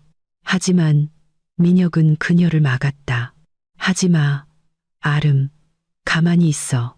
민혁이 갈라진 목소리로 속삭였다. 민혁의 얼굴은 시체처럼 창백했다. 그는 윤 회장님의 목소리를 알아들었다. 그는 그 권위를 알아차렸다. 그는 그들의 등장이 축하를 위한 것이 아니라는 것을 알았다. 물을 뿌리거나 머리채를 잡는 것 같은 유치한 방식으로 파티를 망치려는 것도 아니었다. 그들의 등장은 공개 처형을 위한 것이었다. 그리고 민혁은 자신이 부도 수표로 빌린 그 웅장한 무대 위에서 수백 명의 목격자 앞에서 사형 선고를 기다리는 피고인처럼 느꼈다. 윤 회장님이 주례단상 계단을 오르는 발걸음은 너무나 무겁고 느리게 느껴졌다. 마치 그의 발걸음 하나하나가 법정의 판사가 내리치는 의사봉 같았다. 민혁은 한 걸음씩 뒤로 물러섰다. 그의 얼굴은 종이처럼 창백했다. 식은땀이 이마를 흠뻑 적셔 값비싼 헤어스타일을 망가뜨렸다. 그는 경비를 부르고 싶었지만 목소리가 목구멍에 걸려 나오지 않았다. 게다가 그는 이 건물의 경비가 더 이상 자신의 편이 아니라는 것을 깨달았다. 민혁의 뒤에는 아름이 여전히 혼란과 분노가 뒤섞인 얼굴로 서 있었다. 그녀는 닥쳐온 위험을 아직 완전히 이해하지 못했다. 그녀는 단지 알지 못하는 늙은이에 의해 자신의 승리의 순간이 방해받았다는 사실에 짜증이 났을 뿐이었다. 아름은 윤 회장님에게 욕을 하기 위해 앞으로 나아가려 했지만 민혁은 재빨리 팔을 뻗어 아름의 몸을 막아 더 이상 움직이지 못하게 했다. 민혁은 자신들 앞에 있는 남자가 누구인지 그리고 윤 회장님에게 공개적으로 맞서는 것이 자살 행위라는 것을 알고 있었다. 윤 회장님은 이제 민혁 바로 옆 무대 중앙에 똑바로 서 있었다. 두 남자 사이의 분위기 차이는 극명했다. 값비싼 신랑 정장을 입은 민혁은 작고 두려워 보였다. 반면 보수적인 비즈니스 정장을 입은 윤 회장님은 방을 지배하는 거인처럼 보였다. 윤 회장님은 바로 말을 하지 않았다. 그는 몇 초간 침묵이 흐르도록 내버려 두었다. 긴장감이 그곳에 참석한 모든 사람의 마음속으로 스며들도록 했다. 그는 민혁을 읽기 어려운 시선으로 쳐다보았다.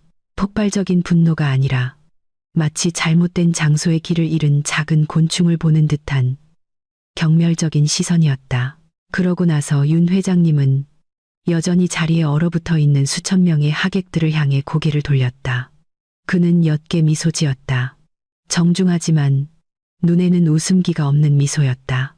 여유로운 동작으로 윤 회장님은 왼손을 들어 연 회장 뒤편의 운영 씨를 향해 손가락을 튕겼다. 잠시 후 주례단상 뒤 벽에 설치된 거대한 프로젝터 스크린이 밝게 켜졌다. 그 스크린은 원래 민혁과 아름의 로맨틱한 해외 웨딩 사진, 슬라이드 쇼와 사랑 노래, 배경 음악을 보여주기로 되어 있었다. 하지만 거대한 스크린에 나타난 것은 다정한 사진이 아니라 매우 복잡하고 상세한 회사의 조직도였다. 청궁그룹이라는 글자가 맨 위에 굵은 금색 글씨로 크게 박혀 있었다. 하객들은 눈을 가늘게 뜨고 그 아래의 작은 글씨들을 읽으려고 애썼다. 앞줄에 앉아있던 몇몇 사업가들은 자신들이 본 것에 너무 놀라 손으로 입을 막았다. 윤 회장님은 다시 마이크를 통해 말하기 시작했다. 그의 목소리는 방구석구석에 맑고 단호하게 울려 퍼졌다. 그는 그동안 민혁이 일하는 회사라는 거대한 배를 실제로 누가 운전하는지에 대해 많은 오해가 있었다고 설명했다. 윤 회장님은 손가락으로 스크린을 가리켰다. 그 조직도의 맨 위, 회장 및 대주주 위치에는 민혁에게는 매우 익숙하지만 민혁을 겉으로만 아는 대부분의 하객들에게는 낯선 이름이 적혀 있었다. 그 이름은 박유진이었다. 그렇다. VVIP 테이블에 앉아 조용히 생수를 마시고 있는 여자. 유진이 바로 민혁이 일하는 자회사를 거느린 지주회사의 주식 90%를 소유한 합법적인 소유주였다. 윤 회장님은 손가락을 조직도 아래로 움직여 고위 이사진을 지나 운영 관리자를 지나 중간 아래 부분의 작은 상자에서 멈췄다.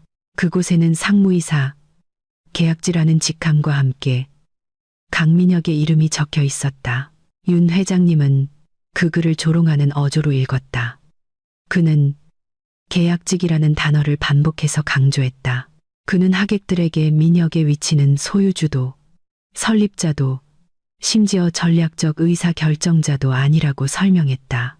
민혁은 단지 소유주와의 결혼 신분 때문에 번지르르한 직책을 부여받은 직원에 불과했다. 민혁은 단지 가족의 이미지를 지키기 위해 가게 진열장에 전시된 인형에 불과했다. 반면 모든 중요한 사업 결정은 실제로는 유진의 지시 아래 이사회에서 내려졌다. 민혁의 얼굴은 창피함으로 새빨개졌다. 그의 비밀이 수백 명 앞에서 폭로되었다. 그는 항상 자신이 모든 것을 맨손으로 일군 CEO라고 자랑했다. 그가 회사 성공의 배후에 있는 두뇌라고. 이제 모든 사람은 그가 단지 사장과 결혼한 운 좋은 직원에 불과하다는 것을 알게 되었다.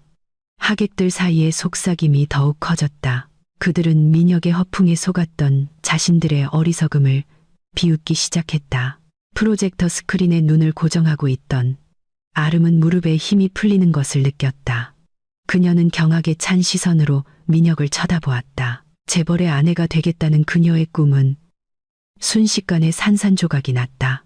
그녀는 그동안 민혁이 자신의 권력이 얼마나 큰지에 대해 거짓말을 했다는 것을 깨달았다. 그렇게 망신을 당하는 것을 참을 수 없었던 민혁은 자신을 변호하려 했다. 그는 아름의 손에서 꺼진 마이크를 빼앗아 온 힘을 다해 소리쳤다. 비록 그의 목소리는 스피커로 증폭되지 않았지만 그는 그 조직도가 거짓이라고 소리쳤다. 그는 자신이 밤낮으로 열심히 일하고 고객을 유치하고 회사의 이익을 가져왔다고 소리쳤다.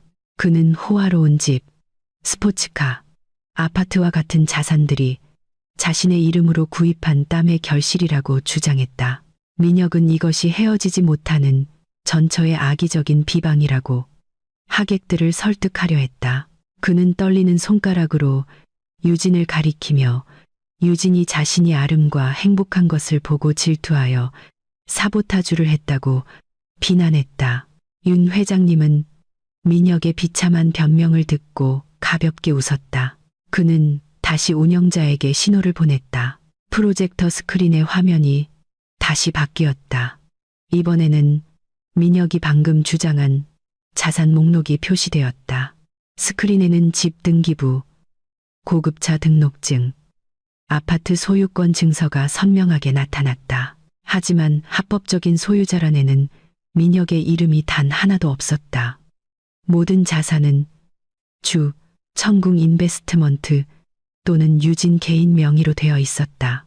윤 회장님은 마치 어린아이를 가르치듯 민혁이 지난 5년간 누렸던 모든 호화로운 시설들, 손목에 찬 시계부터 아름을 데리러 갈 때 사용한 차까지 모두 그에게 직책상 편의로 대여된 회사의 비품 자산이라고 참을성 있게 설명했다. 강민혁, 넌 아무것도 가진 게 없어. 윤 회장님의 목소리가 민혁의 외침을 끊었다. 차갑고 뼈를 애는 듯한 소리였다. 지금 네가 입고 있는 그 정장조차도 오늘 아침에 막 차단된 회사 신용카드로 청구됐지.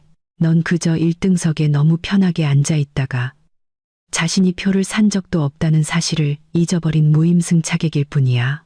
윤 회장님은 민혁에게 더 가까이 다가가 그의 당당한 체격으로 위협했다.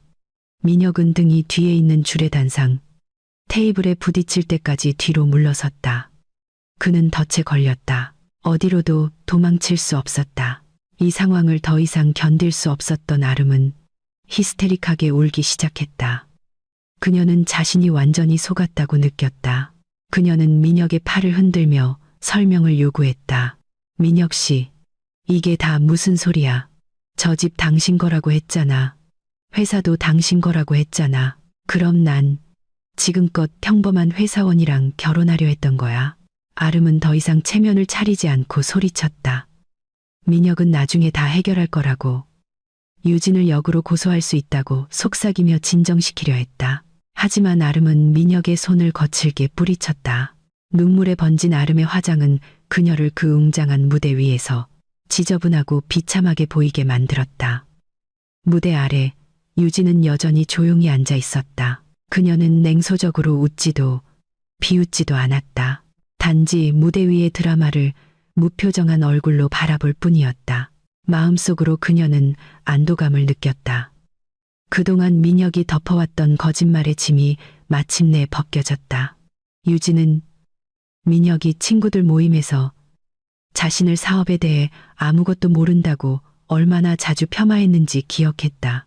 사실은 민혁이 만든 행정적인 혼란을 조용히 수습한 사람이 바로 유진이었다. 민혁의 프로젝트가 실패했을 때 개인 자금을 투입한 사람도 유진이었다. 오늘 밤 유진은 단지 자신의 권리인 진실을 되찾았을 뿐이다. 윤 회장님은 다시 민혁에게 집중했다. 그는 이 모욕이 아직 끝나지 않았다고 말했다. 그는 민혁에게 오늘 아침 가정법원에서 서명한 서류에 대해 상기시켰다. 민혁은 미간을 찌푸리며 그 서류의 내용을 기억해내려 애썼다. 그는 빨리 자유로워지고 싶어서 서둘러 서명했던 것을 기억했다. 그는 변호사가 그것이 단지 재산 분할 요구가 없는 표준 이혼 서류라고 말했던 것을 기억했다. 민혁은 그 이혼 서류가 이 상황과 무슨 관련이 있는지 의아했다. 윤 회장님은 마치 민혁의 생각을 읽을 수 있는 것처럼 그는 정장 안에서 짙은 파란색 서류철을 꺼냈다.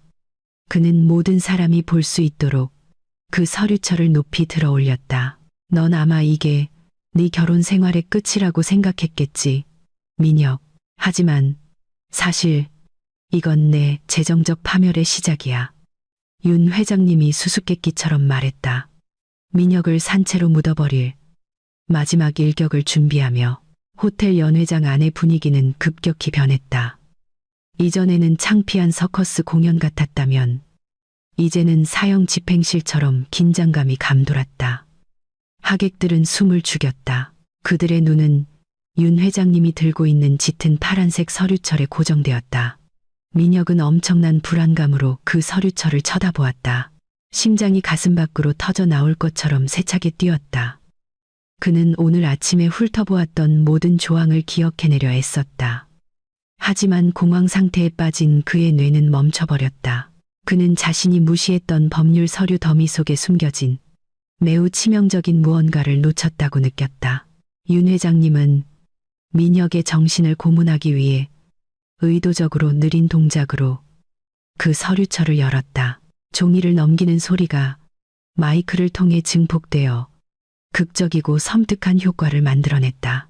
윤 회장님은 아래쪽에 민혁의 서명이 아직 새로운 검은 잉크로 선명하게 찍힌 인지가 붙은 종이 한 장을 꺼냈다. 윤 회장님은 그 종이를 두 손으로 들고 잠시 속으로 읽은 다음 민혁의 눈동자를 똑바로 쳐다보았다. 그 시선은 반박할 수 없는 법적 확신으로 가득 차 있었다. 윤 회장님은 상위 비즈니스 세계에서는 모든 서명이 결과를 가져오며 계약서를 부주의하게 읽는 것은 용서받을 수 없는 죄라고 설명하기 시작했다. 민혁. 윤 회장님의 목소리가 침묵을 깼다.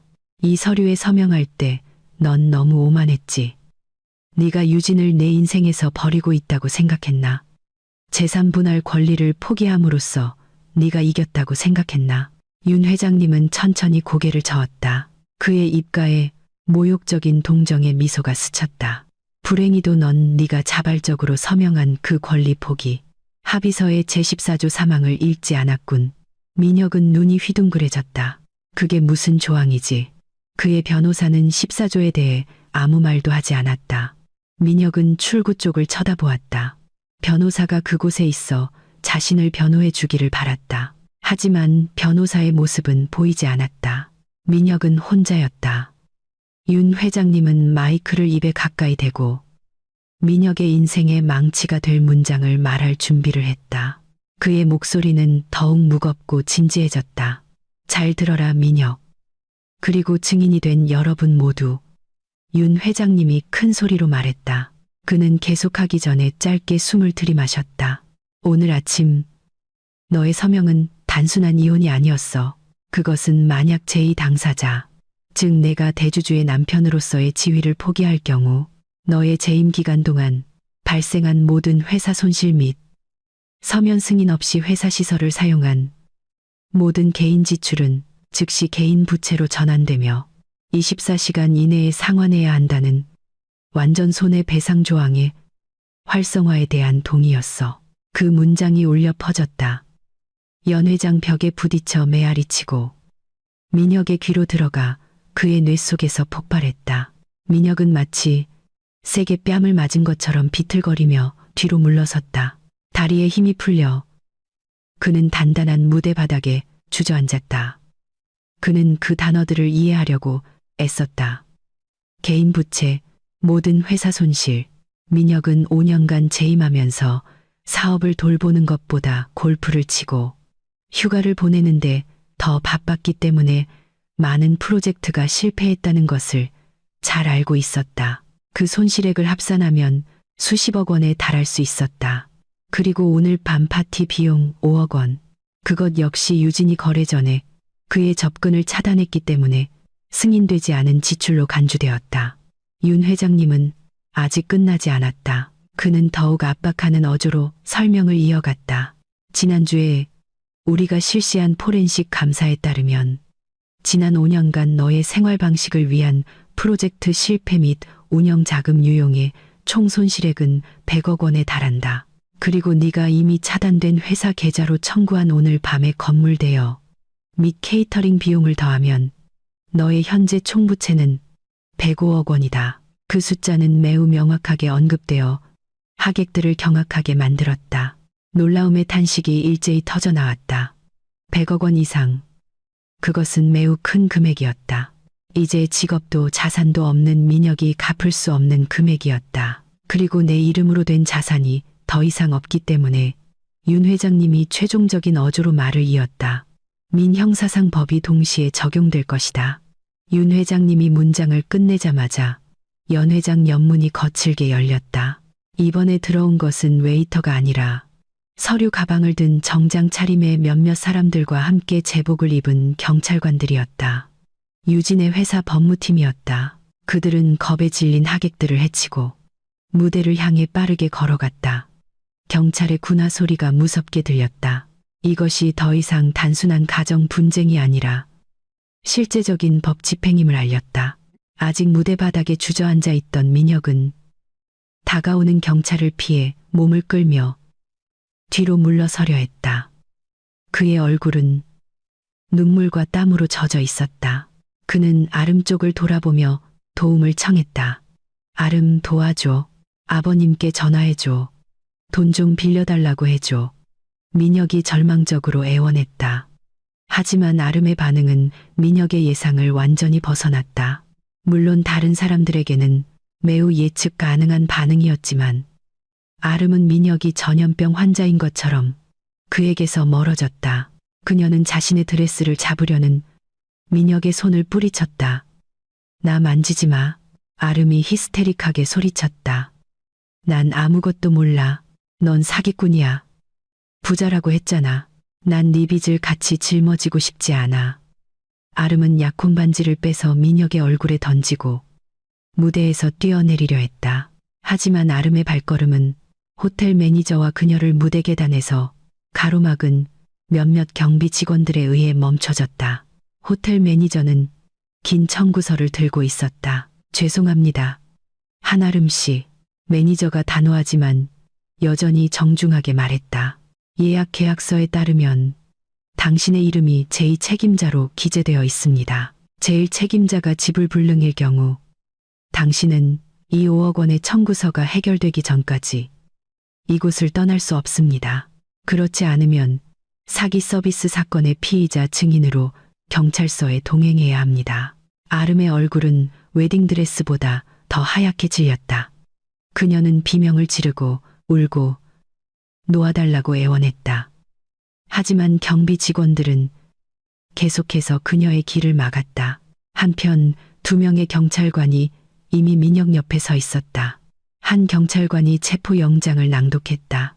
민혁은 직무상 회사 자금 횡령 및 부도수표를 이용한 사기 미수 혐의로 기소되었다. 그 경찰관은 민혁의 힘없는 손을 잡아 강제로 일으켜 세운 다음 그의 양손목에 차가운 쇠 수갑을 채웠다. 수갑의 딸깍 소리가 민혁의 귀에 매우 크게 울렸다. 그의 자유의 끝을 알리는 소리였다. 민혁은 울부짖었다. 그의 자존심은 산산조각이 났다. 그는 VVIP 테이블 쪽을 보며 유진의 모습을 찾았다. 그는 전처가 천천히 일어나 냉방 바람에 약간 날린 스카프를 정리하는 것을 보았다. 민혁은 유진의 이름을 외쳤다. 유진, 제발 날 좀 도와줘. 내가 잘못했어. 내가 정신이 나갔었어. 유진, 나한테 이러지 마. 우리 서로 사랑했었잖아. 그의 외침은 뒤늦은 후회로 가득 찬 비참한 소리로 들렸다. 하지만 유진은 동요하지 않았다. 그녀의 얼굴은 여전히 평온했다. 마치 모르는 낯선 사람을 보는 것 같았다. 유진은 도와줄 기미를 보이지 않았다. 그녀는 지난 5년간 너무 많은 기회를 주었고 민혁은 항상 그것을 낭비했다. 이것은 민혁이 스스로 심은 카르마였고 이제 폭풍을 거둘 때였다. 유진은 윤 회장님께 가볍게 고개를 숙여 예를 표한 다음 무대를 등지고 돌아서서 쇼가 끝났으며 다음 장을 볼 흥미가 없다는 신호를 보냈다. 경찰이 민혁을 무대에서 끌어내리기 시작했다. 하객들은 즉시 휴대폰을 꺼내 그 창피한 장면을 녹화했다. 카메라 플래시가 민혁의 부은 얼굴과 히스테릭한 아름의 얼굴을 향해 터졌다. 내일 아침 그들 두 사람의 얼굴은 분명 신문 일면을 장식하고 창피한 제목의 뉴스로 소셜미디어에서 화제가 될 것이다. 민혁은 얼굴을 숨기려 깊이 고개를 숙였지만 소용없었다. 그 혼란 속에서 윤 회장님이 말한 손해배상 조항에 대한 문장이 저주의 주문처럼 그의 머릿속에서 계속 맴돌았다. 오만한 이사를 100억 원의 빚을 진 죄수로 바꾼 한 문장. 단 하룻밤 만에 그는 자신이 모래 기반 위에 지은 마천루의 꼭대기에서 떨어졌고 땅에 부딪히는 충격은 너무나 고통스러웠다. 호텔 연회장 안의 혼란은 상상조차 할 수 없었던 극점에 달했다. 행복한 웃음과 낭만으로 가득 차야 할 공간은 이제 시끄럽고 창피한 사건 현장으로 변해 있었다. 호텔 로비 밖에서 사이렌 소리가 희미하게 들려와 이미 목을 조르고 있는 긴장감을 더했다. 무대 위에서 민혁은 여전히 건장한 두 경찰관의 소나귀에서 발버둥치고 있었다. 그는 소리치고 울고 애원했다. 몇 분 전까지만 해도 연설을 하며 당당하게 서 있던 오만한 모습과는 너무나 대조적인 광경이었다. 그의 값비싼 신랑 정장은 이제 구겨지고 넥타이는 삐뚤어졌으며 얼굴은 눈물과 식은땀이 뒤섞여 젖어 있었다. 그는 이 모든 것이 단지 악몽일 뿐이라는 부정의 말을 계속 반복하며 이성을 잃은 미친 사람처럼 보였다. 한편 아름은 무대 계단 아래에서 자신만의 지옥을 겪고 있었다. 그녀는 호텔 매니저와 어디선가 갑자기 나타난 여러 업체 대표들에게 둘러싸여 있었다. 민혁의 체포와 자산 동결 소식이 호텔 직원들과 협력업체들 사이에 매우 빠르게 퍼진 모양이었다. 케이터링 업체, 사장, 꽃 장식가, 그리고 아직 전액을 받지 못한 음향 시스템 대여업체까지 이제 아름을 둘러싸고 있었다. 그들은 즉시 지불을 요구했다. 아름은 히스테릭하게 비명을 질렀다.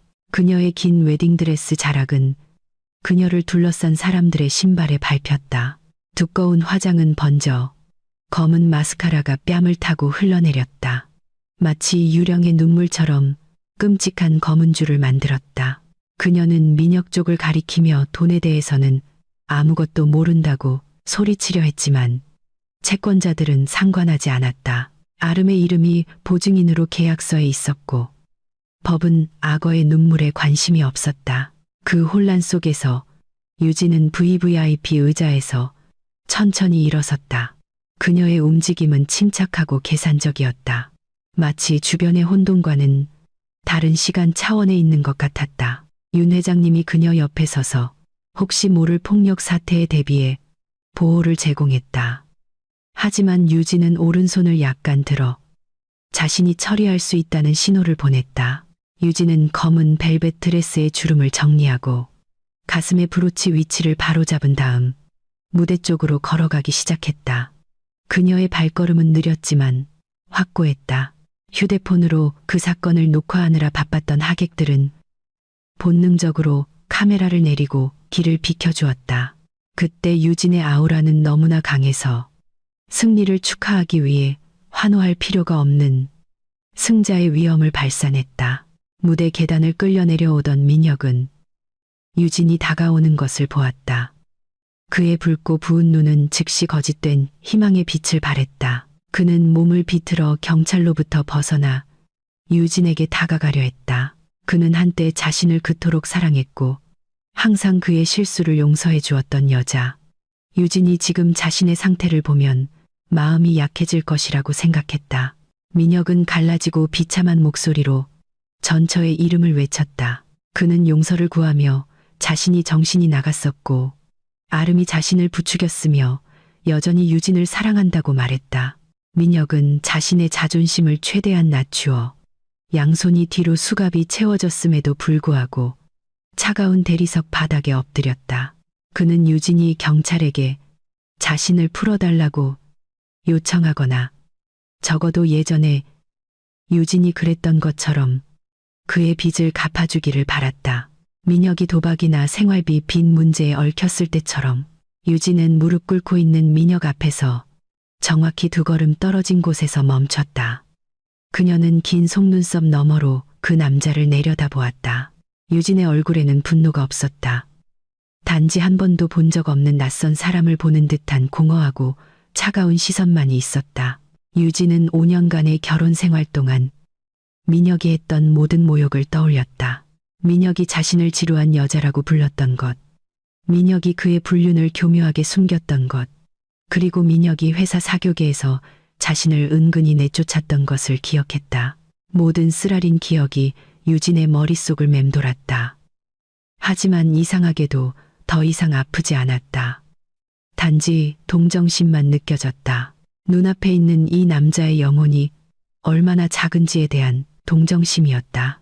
유진, 제발 이 빚 좀 갚아줘. 나중에 꼭 갚을게. 내가 변하겠다고 약속할게. 경찰에 끌려가게 두지 마. 민혁이 애원했다. 침과 콧물이 뒤섞여 하나가 되었다. 보는 사람 누구에게나 역겨운 광경이었다. 민혁을 붙잡고 있던 경찰이 유진을 쳐다보았다. 그 여자의 반응을 기다리며 개입이 있을 것인가, 아니면 새로운 드라마가 펼쳐질 것인가. 유진은 짧게 한숨을 내쉬고는 민혁의 귀에 부드럽지만 분명하게 들리는 목소리로 말했다. 민혁 씨, 5년 동안 난 항상 당신의 뒷수습을 했어요. 당신이 생활비를 가져가 즐기는 걸 눈감아줬고, 당신이 내 회사 주인인 척할 때도 침묵했어요. 당신이 정신 차리고 어른스럽게 행동할 기회를 수없이 줬어요. 유진은 잠시 말을 멈추고 그녀의 말이 스며들도록 했다. 하지만 오늘 당신은 스스로 당신의 운명을 선택했어요. 이혼 서류의 한 서명은 당신의 선택이었어요. 이 호화로운 파티도 당신의 선택이었고, 그리고 저기 저 여자. 유진은 보안 요원에게 끌려가며 울부짖는 아름을 가리켰다. 저 여자도 당신의 선택이었죠.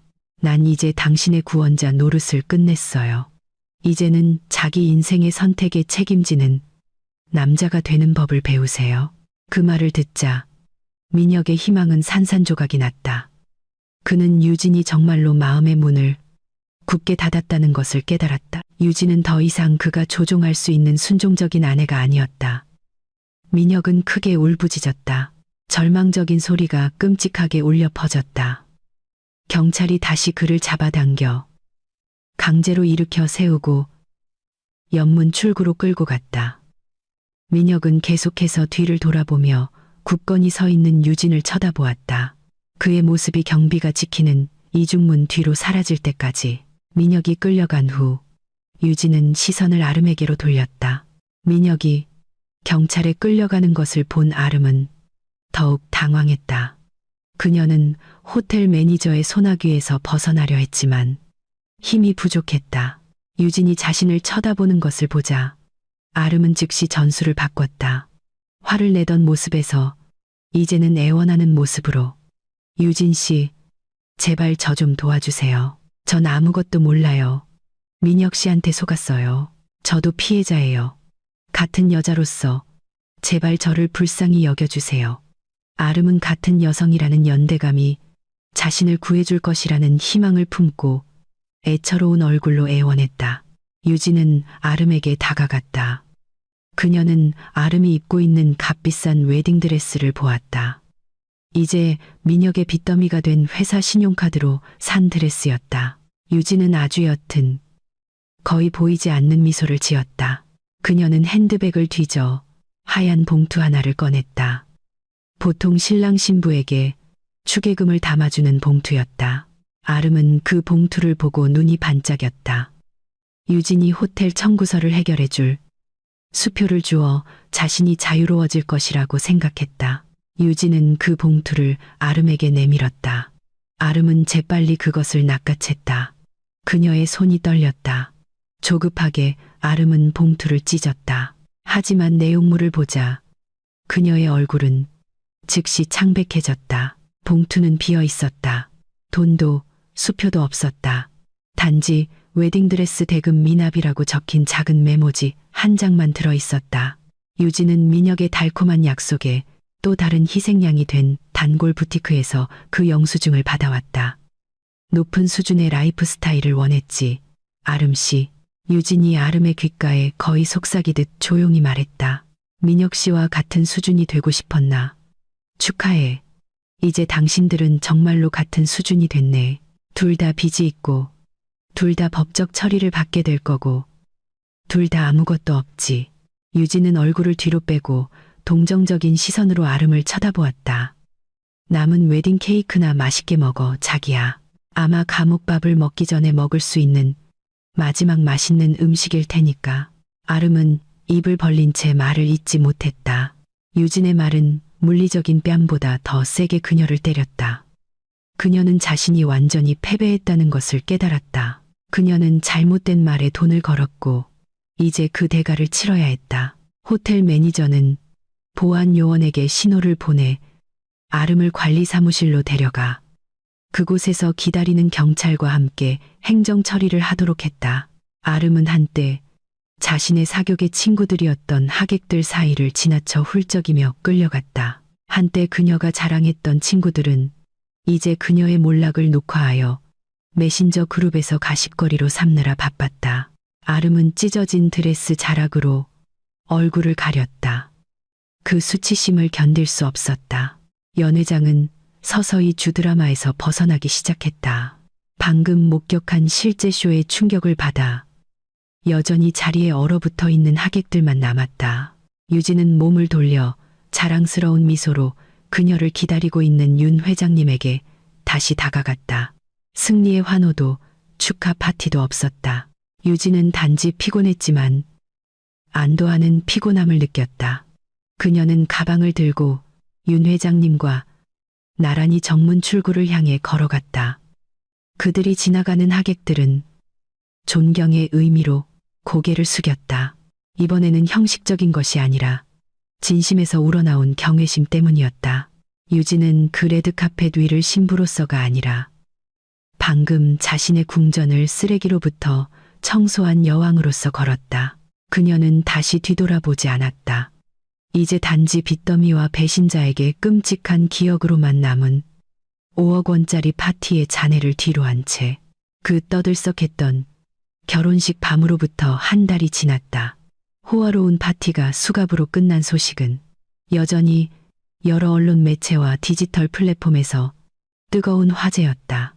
민혁과 아름의 얼굴은 범죄신문과 비즈니스 잡지의 일면을 선명하게 장식했다. 하지만 그들의 꿈과는 매우 다른 이야기로 민혁은 부패하고 탐욕스러운 젊은 경영인의 몰락의 상징이 되었다. 반면 아름은 치명적인 쾌락주의적 생활 방식의 실제 사례가 되었다. 심층 조사 보고서는 민혁이 수년간 자신의 호화로운 생활과 불륜을 위해 회사 자금을 횡령했다는 사실을 폭로했다. 감사 결과 드러난 총 손실액은 대중을 경악하게 할 만큼 환상적인 수치였다. 도시구치소의 철창 뒤에서 민혁은 좁고 답답한 감방 구석에 앉아 명상에 잠겼다. 그는 더 이상 값비싼 정장이나 명품 시계를 착용하지 않았다. 그의 몸은 이제 낡은 주황색 죄수복으로 감싸여 있었다. 한때 포마드로 항상 깔끔하게 정돈되었던 머리는 이제 헝클어지고 길어지기 시작했다. 얼굴은 수척해졌고 눈은 잠부족으로 검은 테두리에 둘러싸여 움푹 들어갔다. 매일 밤 그는 후회에 시달렸다. 그는 모든 것을 잃었다. 직책, 명성, 재산, 그리고 진심으로 그를 사랑했던 여자까지. 어머니가 한 번 면회를 왔지만 그를 꾸짖고 온 가족이 그의 행동을 부끄러워한다고 말했을 뿐이었다. 변호도 유능한 변호사의 도움도 없었다. 돈이 없었기 때문이다. 민혁은 완전히 혼자였다. 평생 어떻게 갚아야 할지 모를 100억 원의 빚을 짊어진 채 아름의 운명도 그에 못지않게 비참했다. 그녀의 역할이 횡령에 대한 소극적 가담으로 간주되어 민혁만큼 오래 구금되지는 않았지만 아름은 그녀를 완전히 파산시킨 민사소송에 직면했다. 민혁에게서 받은 모든 명품, 가방, 신발, 보석, 심지어 할부가 끝나지 않은 차까지 당국과 리스사에 의해 증거물 및 압류 자산으로 압수되었다. 아름은 집세를 내지 못해 임대 아파트에서 쫓겨났다. 사교계 친구들은 멀어졌고 전화번호를 차단했으며 그녀를 사교계에서 따돌렸다. 이제 아름은 도시 외곽의 좁은 고시원 방에 살고 있다. 케이터링 잔금 완납을 계속 요구하는 파티 업체 채권자들에게 쫓기면서 작은 온라인 상점에서 허드렛 일을 하고 있다. 한때 그녀가 숭배했던 아름다움과 호화로움은 이제 빛과 수치심의 그늘에 가려 흔적도 없이 사라졌다. 한편 도시의 소음에서 벗어난 푸른 지역에서는 매우 다른 분위기가 펼쳐지고 있었다. 따뜻하면서도 현대적인 건축 양식의 큰 건물이 웅장하게 서 있었다. 정문 앞의 명패에는 천궁교육재단 보육원이라고 적혀 있었다. 푸른 잔디밭에서 고아들은 깨끗하고 괜찮은 교복을 입고 즐겁게 뛰어놀고 있었다. 그 건물 테라스에서 유진은 입가에 진심 어린 미소를 띠고 그들을 바라보고 있었다. 그녀의 얼굴은 한 달 전보다 훨씬 더 생기 있고 빛나 보였다. 그동안 가슴을 짓누르던 무거운 짐이 완전히 사라졌다. 그녀는 전문성과 소박함을 겸비한 우아한 비즈니스 복장을 하고 있었다. 윤 회장님이 건물 정문에서 나와 월간 보고서 서류철을 들고 왔다. 그는 유진에게 다가가 보고서를 건넸다. 이번 달 재무 보고서입니다. 박 대표님, 경영 구조 조정과 회사 내 해충을 제거한 이후 우리 수익이 30% 증가했습니다. 투자자들이 다시 천궁그룹을 신뢰하고 있습니다. 윤 회장님은 만족스럽게 미소 지었다. 그는 조카가 이제 지혜롭게 완전한 통제권을 쥐고 있는 것을 자랑스러워했다. 유진은 서류철을 받아 잠시 훑어본 후 기쁘게 고개를 끄덕였다. 회사를 이끄는 것이 예전에 민혁이 말했던 것처럼 무섭지는 않았다. 정직함과 올바른 팀이 있다면 모든 것이 순조롭게 진행되었다. 감사합니다. 회장님, 회장님의 도움이 없었다면 전 아마 아직도 그 두려움의 환상 속에 갇혀 있었을 거예요. 유진이 진심으로 말했다. 그녀는 서류철을 닫고 맑고 푸른 하늘을 바라보았다. 이번 달 수익금은 50%를 뒤편 여학생 기숙사 리모델링과 이 아이들의 대학까지의 교육 장학금으로 배정해 주세요. 나머지는 확장 자본으로 회사 금고에 넣고요.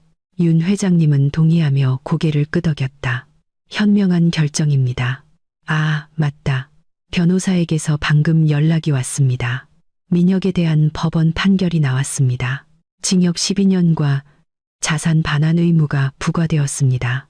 당신들이 살던 예전 집은 공식적으로 당신의 개인 자산으로 돌아왔습니다.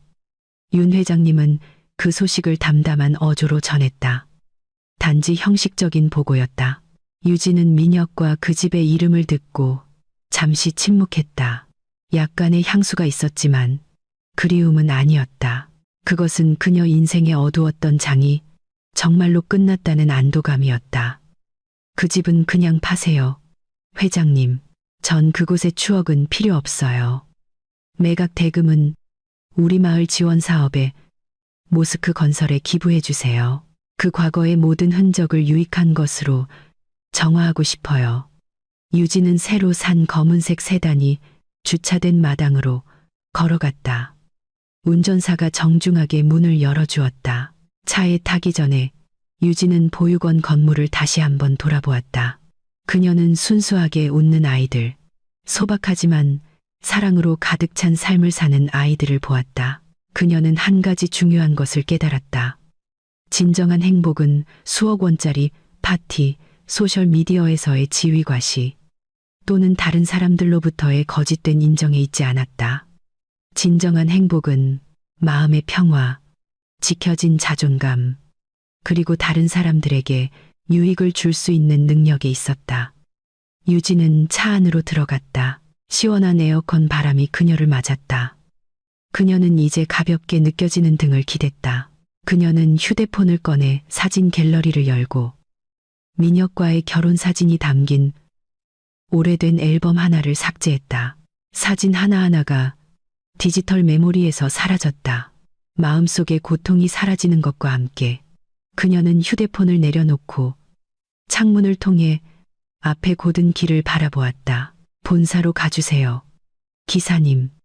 유진이 운전사에게 부드럽게 명령했다. 세단은 보육원을 떠나 천천히 달렸다.